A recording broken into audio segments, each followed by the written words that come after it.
Okay, we're continuing with our intro.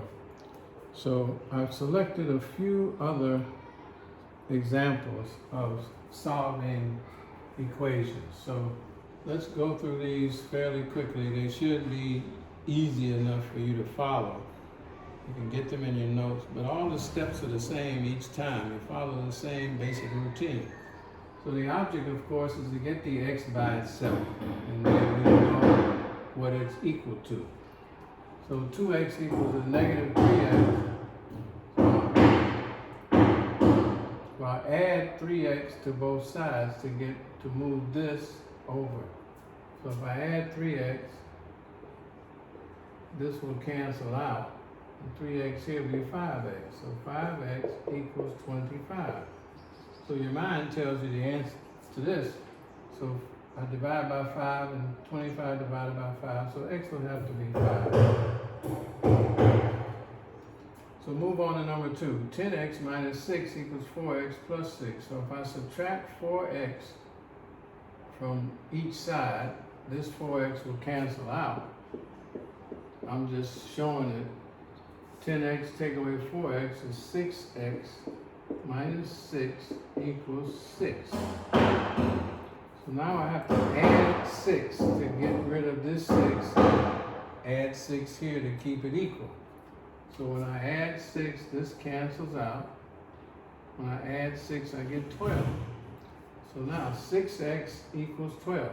6x equals 12, and you know already that x equals 2.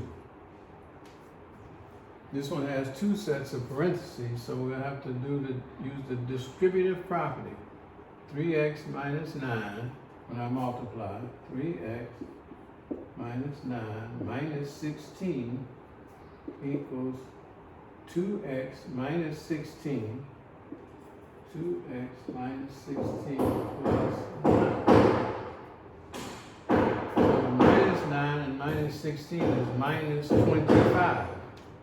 3x minus 25 equals 2x minus, so now I have a negative 16 and plus 9, so I subtract and I get 7, so I keep the negative sign because 16 was larger. So I get 3x minus 25 equals 2x minus 7. So I subtract 2x, again, x is all on one side. Subtract 2x, this cancels out. Subtract 2x from 3x, I get x minus 25 equals negative 7. So now I have to add 25 to get x totally alone. So I add 25. I'm just adding these to show you how it cancels out. You may not need to do that step once you understand it. So I add 25 here to keep it equal. So plus 25. Whenever I have a positive and a negative, I always subtract and keep the sign of the larger number. So 25 take away 7 is 19, nope, 18. I have 18 left, and it's a plus 18 because 25 was larger. So x equals 18. Now if I wanted to check this and make sure I was right, what would I do? This may seem complicated, but it really isn't. I would use a concept that you will need later. The concept is called substitution. It's like a substitute teacher. T-I-T-U-T-I-O-N. Substitution. We'll get to this when we have to solve multiple linear equations, but it's a simple concept that says if x equals 18, anywhere I see an x, I could substitute 18 for it. So let's try that. So if I see an x here, I could put 18 here. I could substitute 18 for the x and substitute 18 for the x. So 18 take away 3 is 15. So now I have 15 times 3, take away 16 equals 18, take away 8 is 10. 10 times 2 plus 9. So 3 times 15 is 45, take away 16. So I'm working up now because I don't have space at the bottom. 45 take away 16 equals 36. 20. 2 times 10 is 20 plus 9. 20 plus 9.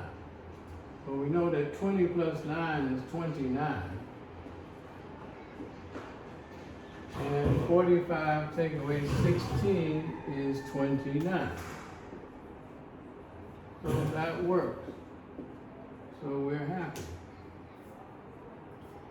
So substitution means we can take the value of x, and wherever we see x, we could put the 18 in its place. So that's what we did here. We put 18 in place of x, 18 in place of x, 18 take away 3 was 15, 18 take away 8 was 10, 2 times 10 was 20 plus 9 was 29. 3 times 15 was 45, take away 16 was 29. So that's how we prove or check to see if our calculations are actually correct. So we have one more thing to do. I'll clean off the board so we can do it, and then we'll stop. The introduction will be pretty much complete.